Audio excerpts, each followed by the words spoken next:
Fala Cícero, tudo bem? Bom dia.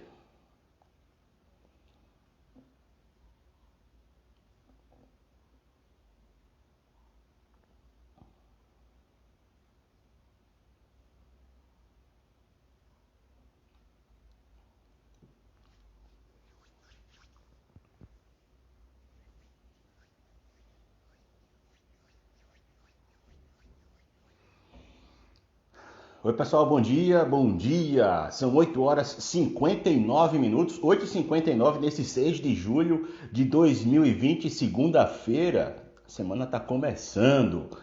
E a semana começa, infelizmente, com uma notícia muito ruim. Antes da entrevista, eu até acessei um pouco mais cedo aqui as redes sociais da TV Liberdade AL para trazer uma informação e quero fazer um comentário a respeito de como a população está sendo tratada em Arapiraca.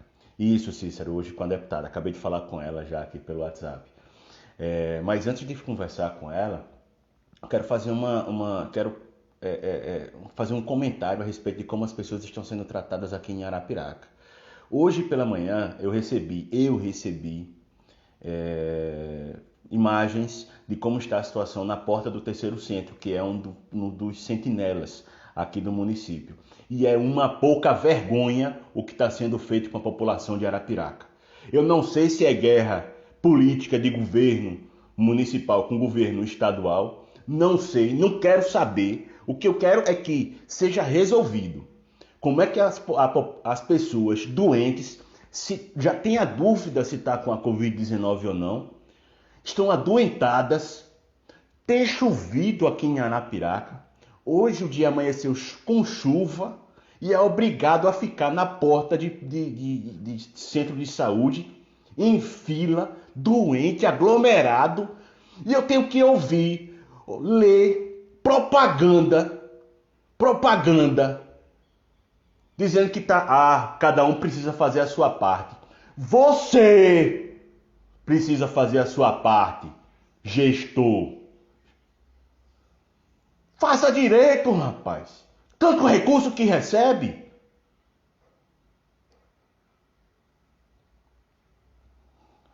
Pois é, governante, sabe? Eles querem mais é que o povo se lasque. Essa é a minha preocupação.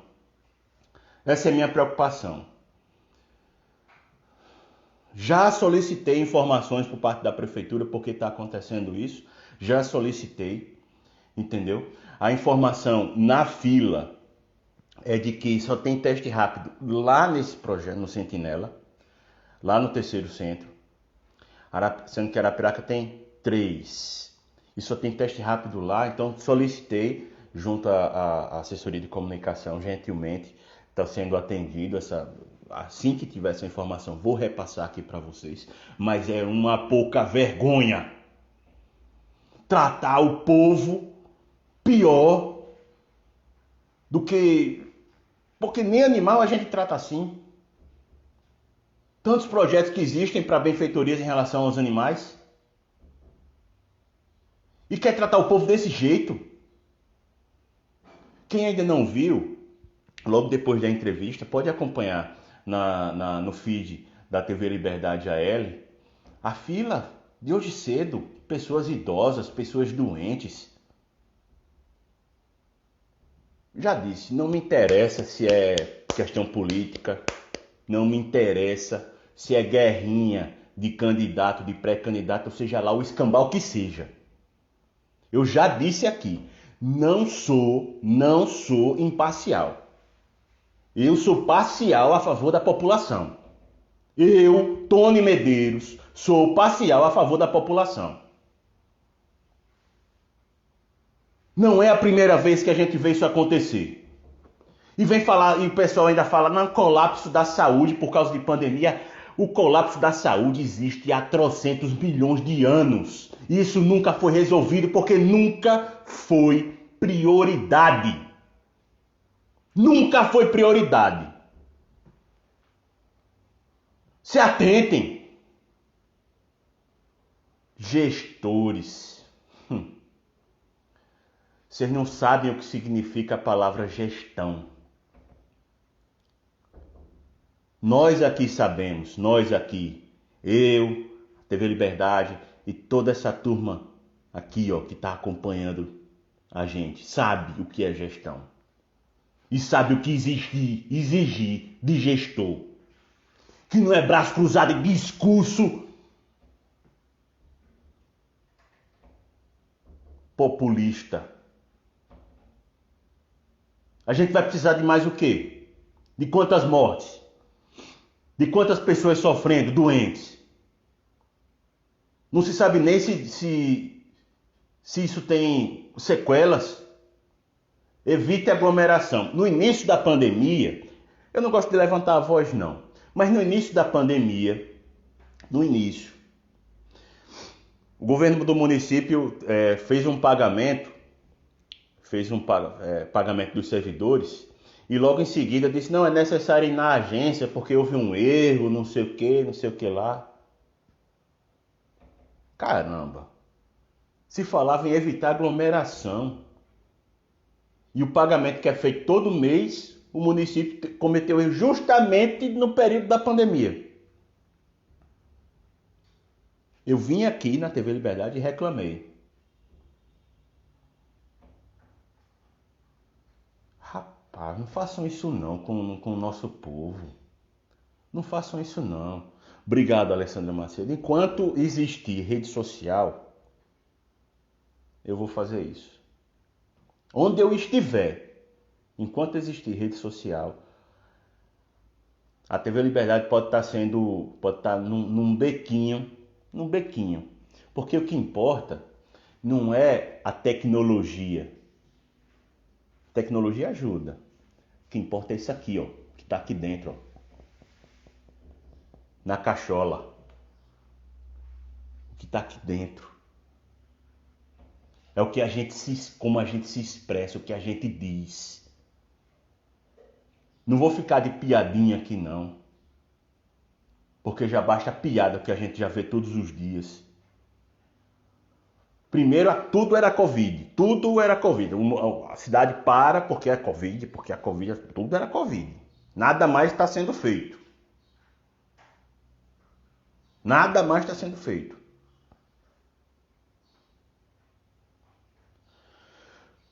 Vamos lá. Vou ler os comentários aqui de vocês. O governante sabe, deputados e senadores vão no mesmo caminho, sumiram todos durante essa pandemia. Nem todos, governante. Eu garanto a você que você vai ter você vai entender o que eu quero dizer. Michelane, eu tenho um convênio e como o meu convênio é de Maceió, até meu tratamento foi diferente. Herói só Deus, cada um tem que fazer seu papel com zelo, respeito e responsabilidade. Essa é a questão, esse respeito. Estão divulgando água, entregando outro.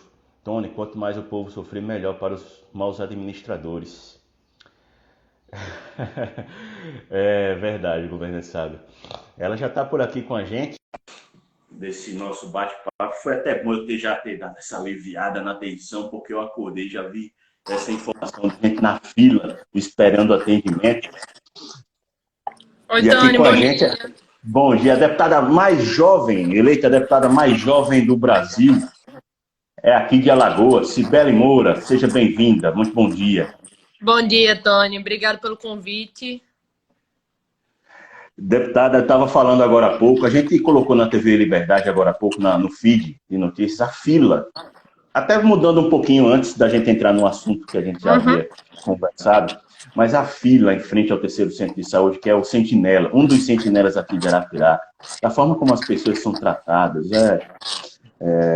eu resolvi abrir um pouquinho antes da live para fazer esse desabafo, para quando começar a falar com a deputada já está mais tranquilo. Mas como é que a senhora vê, como deputada estadual, essa relação aí dos municípios, governo do estado, essa pandemia?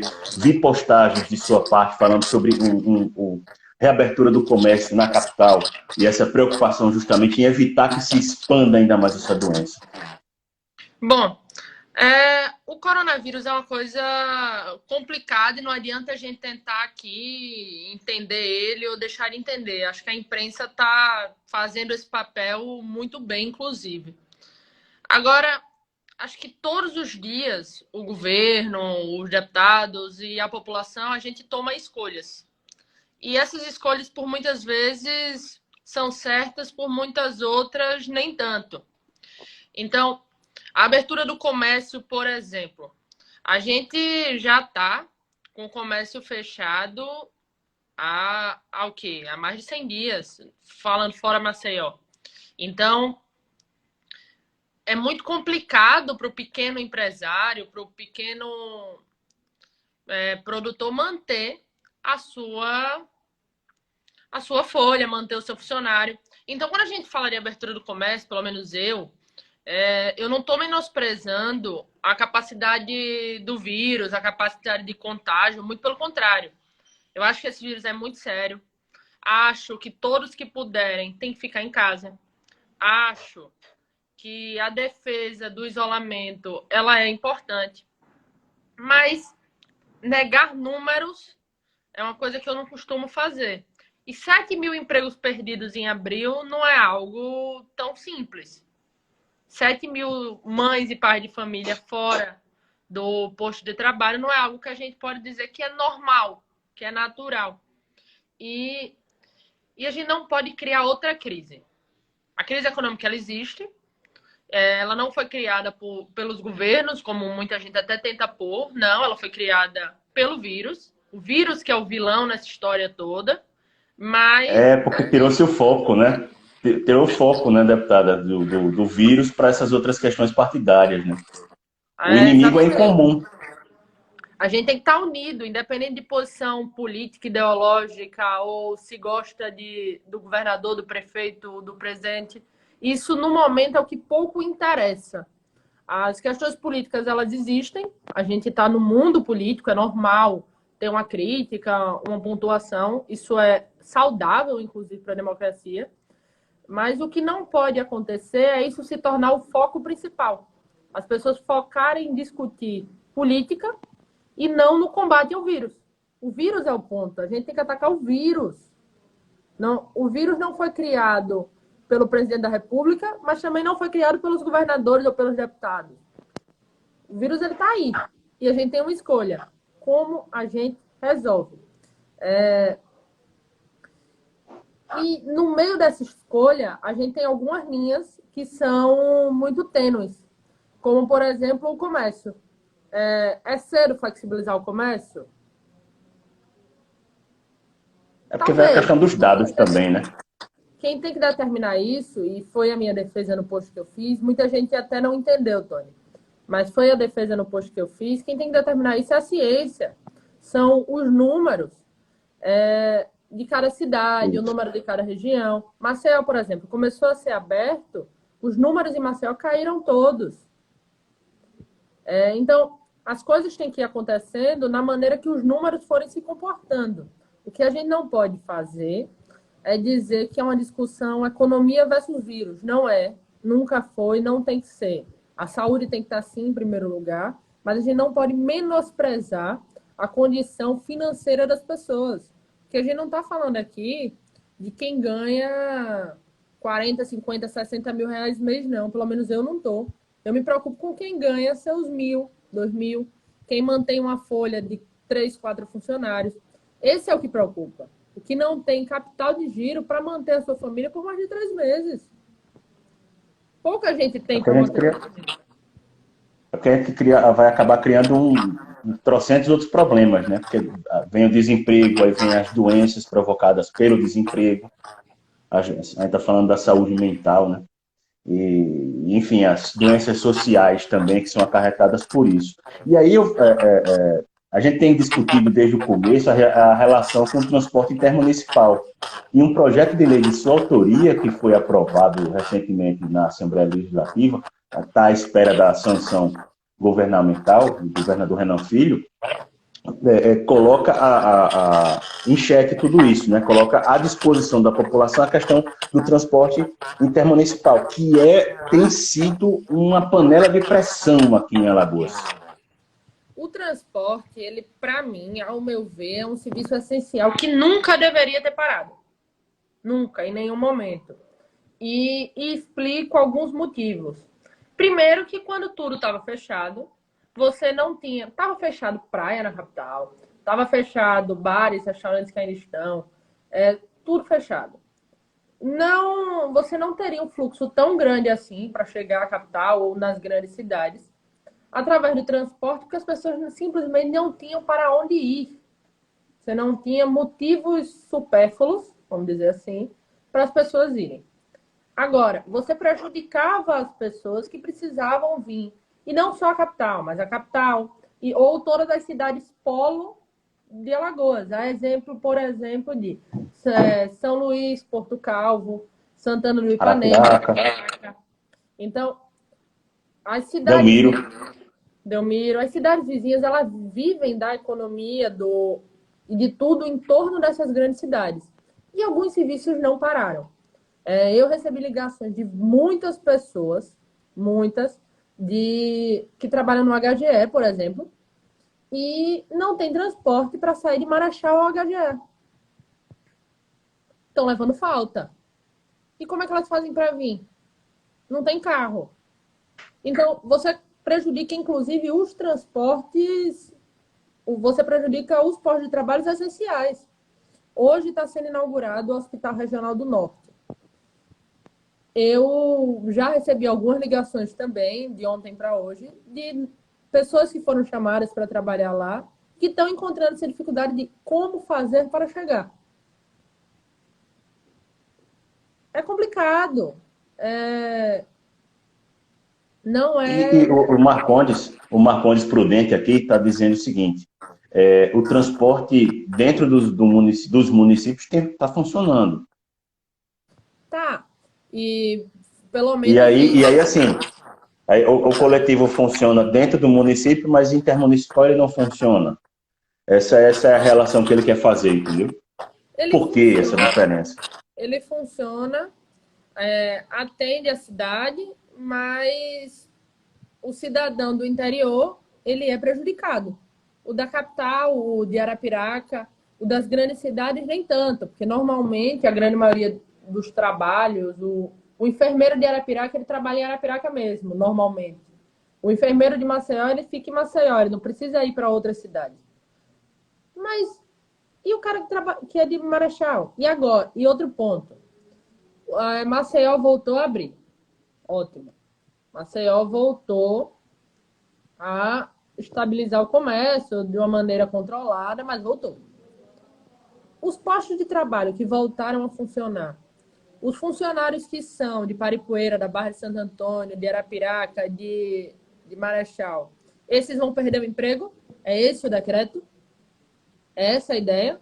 Não volta o transporte. Então, também, por tabela, se você é um funcionário de alguma das lojas que abriu, seu salário for um salário mínimo que não dá para pagar esse transporte de uma maneira mais cara, primeiro, até porque se você contratar outro veículo, é um transporte clandestino. Então, você fica impossibilitado de vir. Como é que você faz? Esse é o decreto? Perde todo mundo o emprego. Essa é a ideia? É isso que eu não concordo.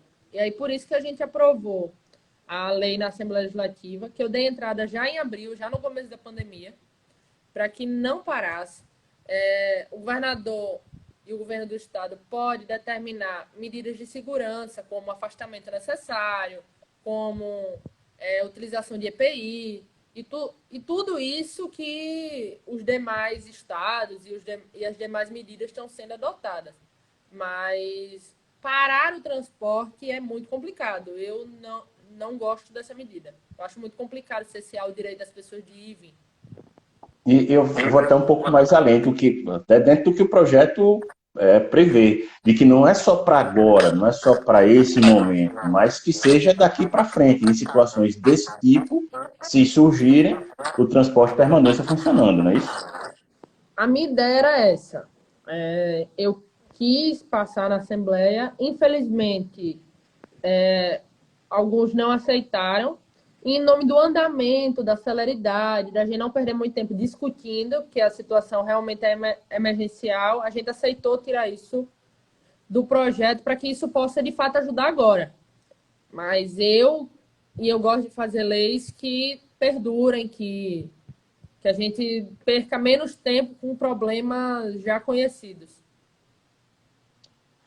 Ainda falando sobre pandemia, sobre a Covid-19, paralisação de alguns serviços, saindo do transporte e indo para a educação, deputada. Na educação tem uma ação governamental que foi tomada, que começou na semana passada, que também é baseado num projeto, não é isso? De sua autoria. Isso. O auxílio merenda, o auxílio alimentação, o auxílio estudantil, cada um está chamando de uma forma. Eu gosto de chamar de auxílio merenda. É um dinheiro que o governo do estado vai fornecer aos estudantes. Vão ser R$ 50 para cada estudante, independente de quem seja esse estudante, desde que ele esteja matriculado e regularizado na rede estadual de ensino. Vão ser 140 mil alunos. E esse projeto ele surgiu no ano passado, quando eu entrei com um projeto de lei na Assembleia, a gente aprovou, que se chama Merenda nas Férias. A base da lei é fornecer com que o nosso aluno, o nosso estudante, possa se alimentar no período no qual ele também não está na aula. E aí eu explico por quê. Porque atualmente vários nossos estudantes saem da escola no período das férias e, infelizmente, não têm o que comer. Então, as férias elas se tornam sinônimo de falta de alimentação, sinônimo de falta de segurança alimentar. E quem nos assiste, quem tem vivência de escola pública, quem conhece pessoas de escola pública, sabe que, infelizmente, vários dos nossos alunos só vão para a aula para se alimentar. A gente tem que ser muito realista nesse aspecto. A gente está num estado pobre e a gente está numa condição onde as pessoas precisam daquele prato de comida que o nosso jovem precisa. Então, qual é a ideia? É fornecer, no momento que o jovem não estiver estudando, a alimentação. E quando foi agora na pandemia, o governo do estado ele fez uma pequena alteraçãozinha na lei para que essa lei pudesse servir também durante a pandemia. Porque no ano passado a gente não podia prever que existia uma paralisação como essa, não é algo que a gente pudesse prever. O governo do estado adaptou a lei para usar no período de pandemia e aí está fornecendo esses R$ 50 a cada estudante.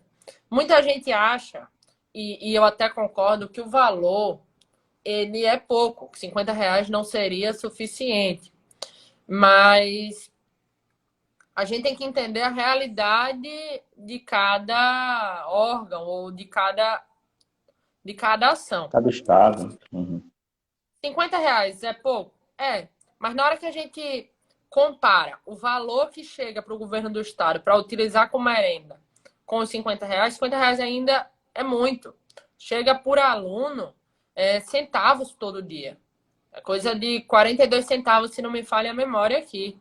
Então, dia, aluno, é muito pouco. O que é que você faz com 40 centavos? Não dá nem para comprar um kisuke, quase. É um negócio meio... Então, a gente tem a lei está conseguindo fornecer os R$ 50. Não é a salvação da pátria, eu sei que não é, mas é um valor que vai ajudar muito quem de fato precisa. Por exemplo, se uma família tem 3 filhos, essa família já está recebendo o auxílio emergencial. Juntando com o auxílio merenda, vai receber mais R$ 150, porque é 50 por filho. Então, vai ser um valor que, de fato, vai ajudar a pagar uma conta, que vai ajudar a colocar um pouco mais de incremento numa feira. Então, é uma lei que eu tenho muita felicidade em ter conseguido trabalhar e aprovar. A gente conseguiu aprovar essa alteração na lei em 10 dias. É coisa rara no parlamento, porque você tem que passar por 3 comissões, você passa por 4 sessões plenárias. Então, foi tudo muito célere para tentar fornecer o mais rápido possível. Até a gente entende, o Humberto Rocha, que é policial civil, ele até comentou o seguinte: para estudante essa mixaria, mas quando é para reeducando no sistema penitenciário, o valor é bem maior.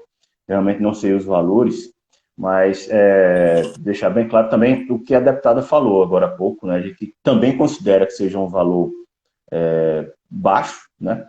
Mas que é preciso, tem que ser, é o que tem, infelizmente, não é isso? Esse é o tipo da hora que, como a gente falou no começo, não é hora de só criticar, é hora de apoiar. O valor não fui eu que decidi, e assim, em conversa com o governo do estado, foi o que eles apontaram que poderia ser pago. Então é melhor os 50 sendo pago do que 200 no papel e ninguém está pagando. Então eu fico com o que pode ser pago. Eu prefiro, mesmo que pouco, mas eu prefiro a realidade de saber que vai chegar esse dinheiro. E aí eu tenho que lembrar também, na relação dos municípios, de que alguns municípios não estavam nem repassando o kit merenda. Precisou o Ministério Público entrar com ação, recomendar e tal, para que esse dinheiro fosse, para que cestas básicas fossem doadas para estudantes das redes municipais. Que sim, precisa que a justiça entre na história, que é para ser humano, mas enfim. A gente falando sobre juventude, né? Falou sobre educação, mas falando sobre juventude também tem uma indicação sua a respeito do mercado de trabalho para jovens. A gente fez indicação essa semana. Foi uma indicação que eu recebi através das redes sociais, porque eu utilizo muito o Instagram, o Twitter, o Facebook, inclusive para colher demandas, para pegar ideias da galera, o que é que a turma está achando e o que é que a gente deve fazer. Eu recebi essa indicação do Anísio, que hoje é um grande amigo. E qual é a ideia da indicação? É a gente fazer um grupo de trabalho com o governo do estado, é estudar maneiras de inserir os jovens de 18 a 24 anos no mercado de trabalho. Como é que o governo pode ajudar em colocar esse jovem dentro do mercado? Vários jovens nos assistem aqui e quem não passou ainda pela dificuldade do primeiro emprego, que precisa ter muita experiência e a gente precisa ganhar a experiência. Precisa ter ido até a Lua, às vezes, para resolver algo que dá para resolver sem tanta coisa. Então, o governo do estado ajudar, seja através de programas que já existem, como Jovem Aprendiz, como programas nesse tipo, seja através, e aonde eu considero a principal alternativa, da utilização de cursos técnicos, cursos profissionalizantes, conversa com o próprio meio empresarial. Então, dá para fazer. Agora, a gente precisa ter esse debate mais acalorado e mais pessoas, o governo do estado precisa ter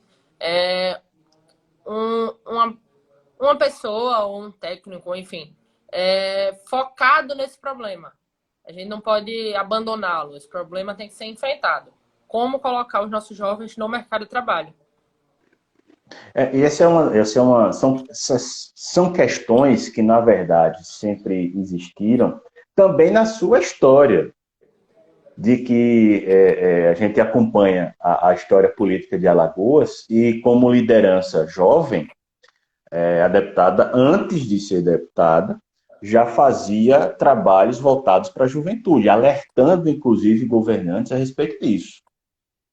Antes da eleição, eu já participava desse debate, muito antes, inclusive, de ter algum número Nem de imaginava, seguidores. cara. Nem imaginava que ia Nem ser. Nem... imaginava, longe disso. Eu, com 16, 17 anos, fazia trabalho social com os meus amigos. Aos 18, assim que eu fiz 18, eu entrei na juventude do partido que eu sou filiada hoje. Com 19, virei presidente da juventude estadual. E Qual é o até esse partido? momento, PSDB. E até esse momento, eu não imaginava ser candidata. Só após a eleição de 18, só após ter coordenado partes de campanhas no quesito de juventude, de ter entrado nesse mundo de cabeça nas campanhas, que eu tive a felicidade de ter meu nome aparecendo e pontuando em algumas pesquisas. E aí, nesse momento, foi quando alguns amigos se reuniram e disseram da necessidade da gente tentar emplacar um jovem na Assembleia Legislativa. Dessa necessidade de Alagoas ter alguém com um olhar diferente dentro do parlamento. E aí a gente começou a trabalhar e, felizmente, consegui a cadeira na Assembleia. Mas entre decidir ser candidata e ser candidata de fato foi um curto período de tempo. Foi muito rápido, porque antes tudo era feito por gostar de política, por gostar da opinião. O Facebook ele fica relembrando. Há 4 anos atrás, há 5 anos atrás, essa semana eu recebi um post de 7 anos atrás, falando de política. Então, são coisas que a gente não pode deixar de lado. E, inclusive, fica aqui um apelo aos jovens que nos assistem, que gostam de política, que acompanham. Participem também desse debate, que vale muito a pena. Às vezes, vocês podem não querer nem ser candidatos, mas o debate por si só, ele é muito importante para que a gente possa resolver esses temas, e são muitos que atingem a nossa vida e que só pode ser resolvido através de política. A deputada falou que utiliza muito as redes sociais para pegar informações, até demandas. Aí o governante Sábio, que é de Maceió, da parte alta de Maceió, é nosso espectador aqui diário da TV Liberdade. Tem muita gente boa que acompanha a gente, viu, deputado? Aqui os debates são em alto nível, então o governante sabe que é sempre muito atuante. Tem empresas aqui em Maceió, por exemplo, que contratam até os 45 anos. Qual é a questão dele? De que pessoas com mais de 50 não conseguem ser inseridas no mercado de trabalho. Eu vou até ler o texto que ele escreveu. E passou dos 50 anos, igual a mim, está morto. Não serve mais para o mercado de trabalho. O governante Sábio é ambulante. É autônomo. A gente... Já tem uma ideia aí agora. Esse grupo de estudo focado no jovem, ele existindo, ele pode inclusive ser ampliado. Eu acredito muito no sistema dos cursos técnicos e cursos profissionalizantes, seja eles para qual idade for. A gente tem essa demanda em Alagoas, essa demanda de pessoas especializadas, ela existe, e com o avanço tecnológico vai ser cada vez maior. O Brasil, como um todo, nunca focou e nunca ampliou a quantidade de oferta de cursos técnicos, nunca foi a prioridade educacional brasileira. Isso é um fato. Ninguém nunca focou nisso. Ao contrário do resto do mundo. Ao contrário de países fora daqui, países europeus, que têm o curso técnico tão ou mais importante, inclusive, que faculdades. Então, cursos técnicos têm que ser ampliados, a gente tem que focar neles.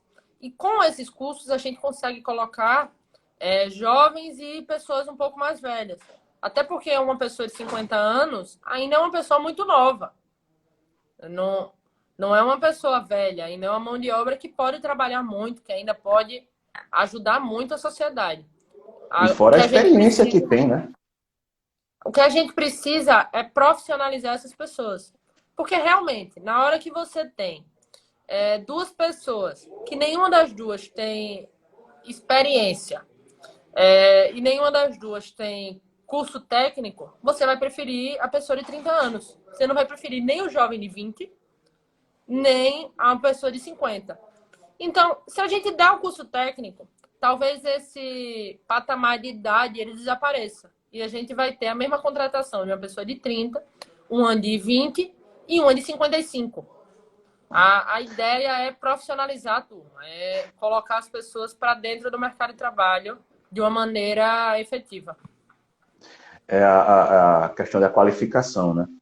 Deputada, e como é que, voltando só um pouquinho em relação ao histórico, até porque é a sua primeira participação aqui na TV Liberdade, então alguns espectadores podem conhecer um pouco mais sobre a Cibele Moura, que é deputada estadual, eleita deputada estadual mais jovem do Brasil, e é aqui de Alagoas, que já tem uma história antes mesmo de ser candidata, antes mesmo da vida político-partidária, né? E que tem exemplos em casa, né? Tenho. Tenho meu pai, tenho minha mãe, inclusive. Meu pai foi prefeito de Paripueira por 2 mandatos e foi na minha infância, acompanhando ele, que eu me apaixonei por política. Ele foi prefeito a primeira vez, eu tinha, acredito que 10 anos de idade. O presidente da Então, AMA também, né? presidente da AMA, prefeito de Paripueira 2 vezes.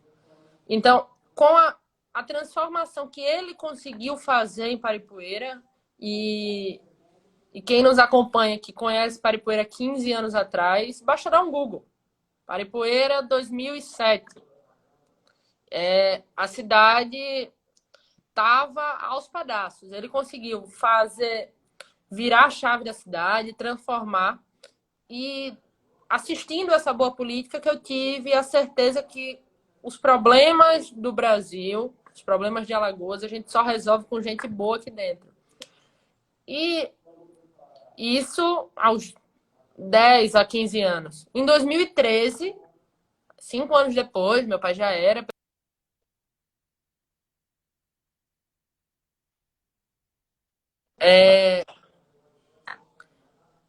5 anos depois, 2013, teve aquelas manifestações a nível de Brasil, a nível de Alagoas.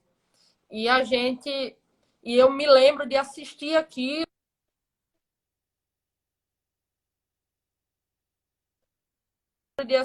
aquilo e entender que o único.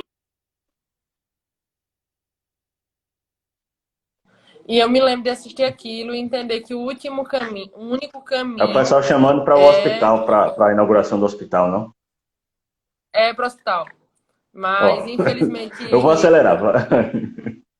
eu não vou conseguir ir para a inauguração do Hospital. hospital, infelizmente, que é um hospital que a gente, inclusive, fez indicação para que fosse entregue durante a pandemia, durante o Covid. Me sinto muito feliz nessa indicação, poder estar contribuindo, mas eu não vou, justamente por aquilo que eu falei no começo da live. Eu defendo a reabertura do comércio de forma gradual, defendo, mas acho e acredito muito que toda vez que a gente puder evitar aglomerar, essa aglomeração deve ser evitada. Então, já que eu posso evitar estar em uma aglomeração hoje,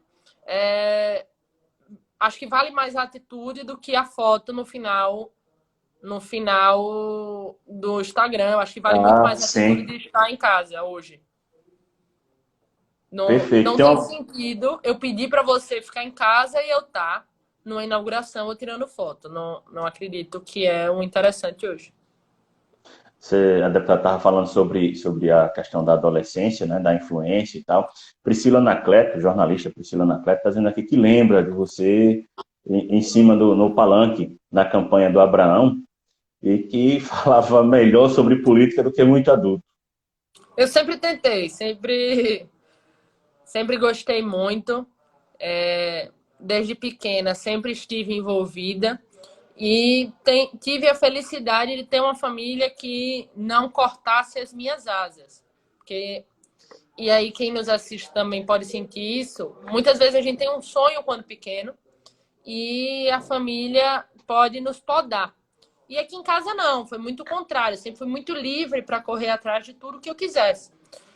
No começo da ideia de ser candidata, eu confesso que os meus pais, no começo, foram muito contra.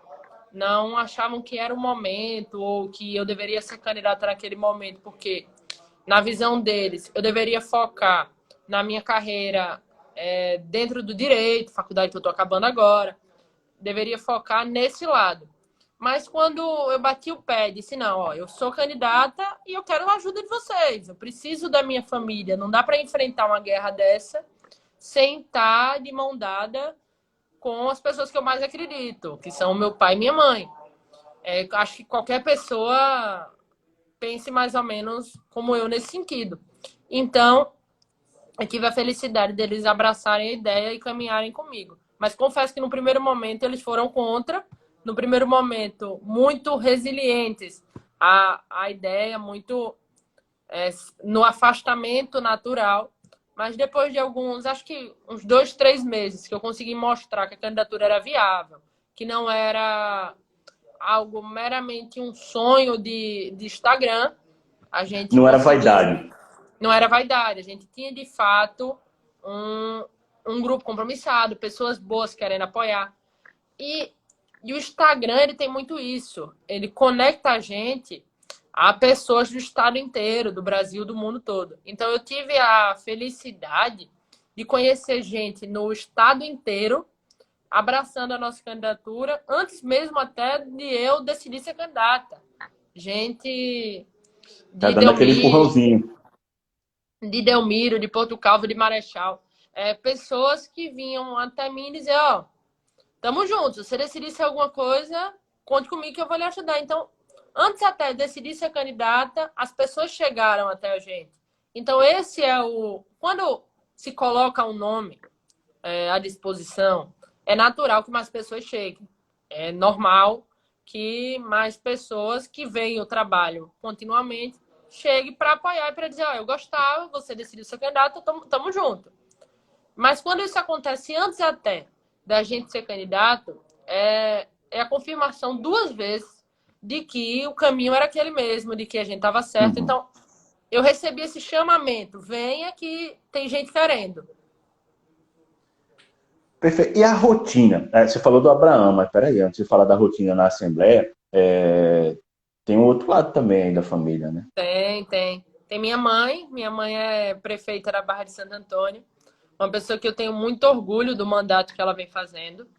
Ela, quando foi eleita, eu já estava inserida no debate público, já era presidente estadual da Juventude do PSDB, e tenho muito orgulho do mandato que ela vem fazendo. Dando um exemplo aqui, a lei que está fornecendo dinheiro aos nossos estudantes, a lei do Merenda nas Férias, que é uma lei minha, ela adotou a ideia imediatamente. Então, nas férias passadas, nas últimas férias, os alunos da Barra de Santo Antônio tiveram um mês, o período que ficaram de férias, recebendo não só alimentação, mas ela fez basicamente uma colônia de férias, vamos dizer assim. Então, o jovem voltava à escola, mas nesse momento não para aprender matemática e português, mas voltava à escola para aprender um esporte diferente, aulas de culinária e, mais importante, para manter a segurança alimentar dele garantida, enquanto a gente não deixa a nossa juventude, a nossa criança nas ruas.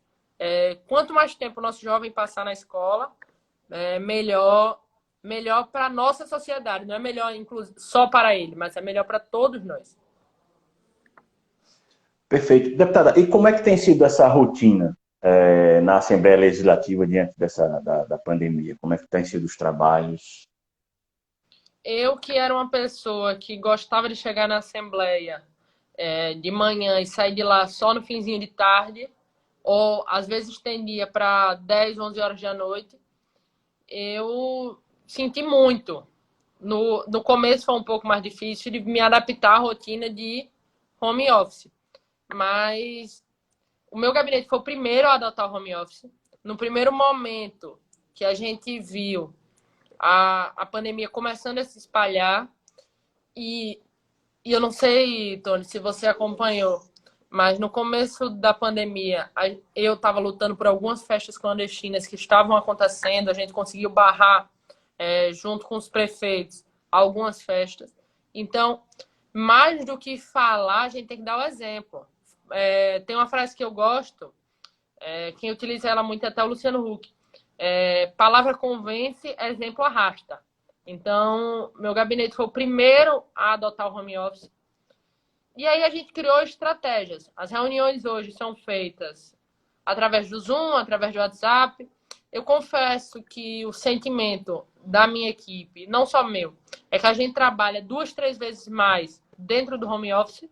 Acredito que você também esteja sentindo mais ou menos isso. Tivemos que dar uma freada geral aqui no trabalho. O trabalho em casa ele é mais desgastante porque você não tem o prazer e é um pequeno prazer que a vida adulta nos dá de voltar para casa depois do trabalho. Não é como se a gente trabalhasse em casa, é como se a gente morasse no trabalho. Essa é a sensação que temos hoje. A Assembleia conseguiu adotar um sistema que eu acho ele muito proveitoso. Ele é muito bom, que é a forma mista. Então, o parlamentar ele pode trabalhar de casa, através do Zoom. Então, você coloca todo mundo sem a necessidade de aglomeração, sem a necessidade de, de colocar essas pessoas todas juntas, mas você também dá a oportunidade do parlamento, da sessão, do ambiente estar aberto. Então, você pode ir de forma física ao plenário da Assembleia, ou você pode participar da sessão através de um plenário virtual no Zoom. Ambos funcionam da mesma maneira, ambos têm a mesma força. Mas por que o físico é tão importante? Porque o poder simbólico, e na política, quem gosta de política sabe, a simbologia ela é muito importante.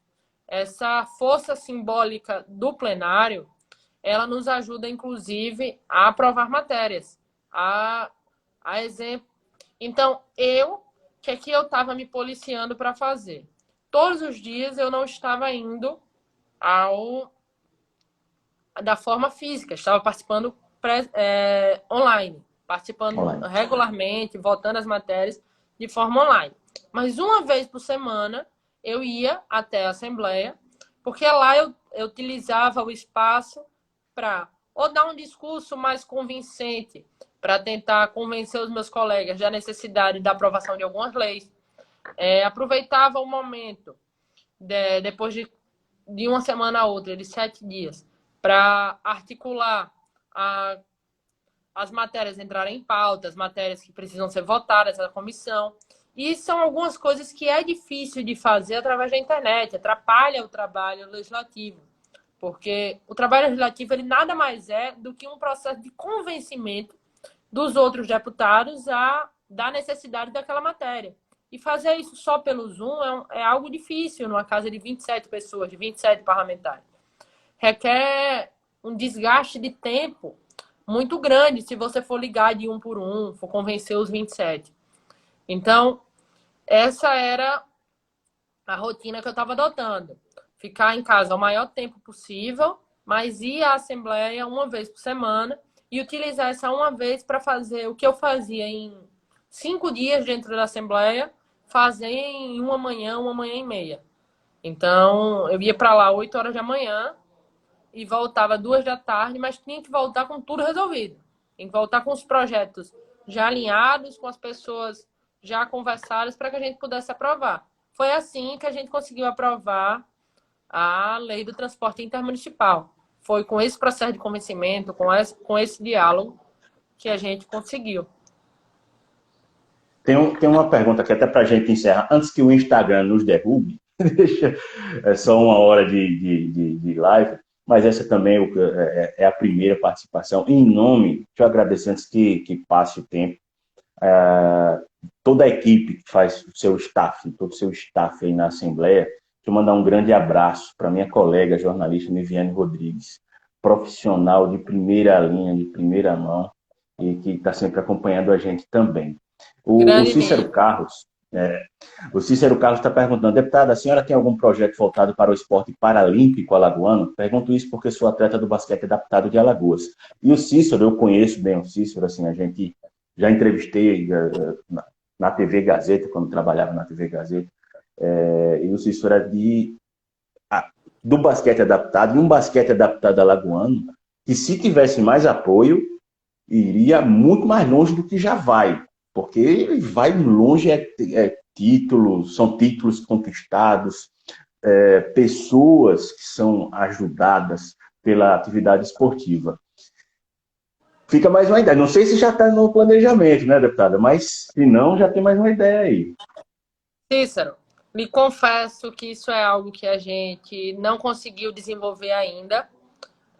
São muitos temas do estado de Alagoas, é muita coisa para fazer, e a gente tem muita demanda de projeto, muita ideia. Eu tenho, Tony, a maior produção legislativa de 2019, a maior produção legislativa do início de 2020 também é do meu gabinete, mas fica aqui um pedido ao Cícero, que se puder, me mande um WhatsApp depois que acabar a live, para que a gente possa conversar, ele mostrar as ideias e a gente colocar a equipe em contato para tentar solucionar ou pelo menos ajudar na resolução desse problema. É isso aí. Deputada, muito obrigado pela sua disponibilidade, pela entrevista. TV Liberdade vai estar sempre de portas abertas. À medida que os projetos forem aprovados, as ideias forem surgindo, a gente aguarda muitas outras vezes a deputada aqui para tornar isso ainda mais público para a população. Muito obrigado. Tony, eu que agradeço o convite, o carinho que eu tenho por você, por Priscila, a admiração profissional. Tony, o Cícero tá pedindo meu WhatsApp, se você puder passar para ele depois. Passo sim, Cícero. E agradecer por esse espaço, por essa conversa, por esse momento onde a gente pode explanar para mais pessoas o nosso trabalho. Muito obrigado. Eu estou sempre à sua disposição para o que a gente puder fazer, trabalhar e construir. E fica aqui muito obrigado a quem nos assistiu também nessa live, numa segunda-feira de manhã. Tirou um pouquinho do seu tempo para conversar com a gente sobre um pouquinho de política. A gente está quebrando algumas regras que foram impostas justamente para fazer essas entrevistas muito boas, em horários quebrados, para que a população possa entender, não precisa esperar determinada hora para assistir uma entrevista boa, para ter informação. E essa semana a gente inaugura justamente todo esse projeto, um planejamento que a gente já estava colocando em prática, mas aí com a deputada estadual Cibele Moura, estreando essa sequência que a partir de hoje a grade da TV Liberdade, não só no Instagram, mas também no YouTube, no Facebook e no Twitter, vai passar a adotar. Porque o que importa, deputada, para a gente é que a informação chegue na população. E a gente é intermediário, eu costumo dizer que a gente é aviãozinho na informação. A gente pega a informação aqui, leva até a população. Então fica aqui meu agradecimento mais uma vez, a admiração é recíproca, por isso que eu pedi para que fosse primeiro Cibele Moura, para que a gente pudesse entrevistar primeiro a deputada mais atuante na Assembleia Legislativa, não era só por ser a mais jovem, que eu falei sobre isso, mas por ser também a mais atuante, e é importante que a gente possa aproximar ainda mais a população da política e da política partidária. Muito obrigado. Obrigada, Tony. Um abraço. É isso aí. Governante Sábio agradecendo também, parabenizando pela entrevista. É isso, a gente vai fazer a partir de sempre, da TV Liberdade, a gente vai fazer entrevistas que sejam contundentes, que tenham de informação para a população. Eu agradeço a todos vocês. Essa entrevista vai ficar completa no IGTV da TV Liberdade, aqui mesmo no Instagram. Então, qualquer dúvida, você pode ir lá acessar, quiser assistir novamente, entender melhor sobre como funciona até a rotina dos deputados estaduais, como funciona essa questão dos projetos de lei, projetos que foram aprovados de autoria da deputada Cibele Moura. E a partir de hoje vai ser assim. Já era. Mas hoje eu acordei, depois de ver aquela imagem no Terceiro Centro, repleto de gente na fila, aí é que eu vou com gosto de gás. Aí é que eu vou com gosto de gás a TV Liberdade, todos nós, Priscila Anacleto, Edson Cavalcante, Dira Soares, Magna Cristina, Luiz Afonso Neto, todo mundo. Que é isso, governante? Espalhe, governante, sabe? Espalhem. Essa TV ela foi criada para isso. Não é por vaidade, não é por tecnologia, é para que a informação chegue até a população. Porque o que a gente quer é que a população fique bem informada, educada, que entenda o que está acontecendo com ela, o quanto estão maltratando historicamente o povo alagoano. Essa é a missão.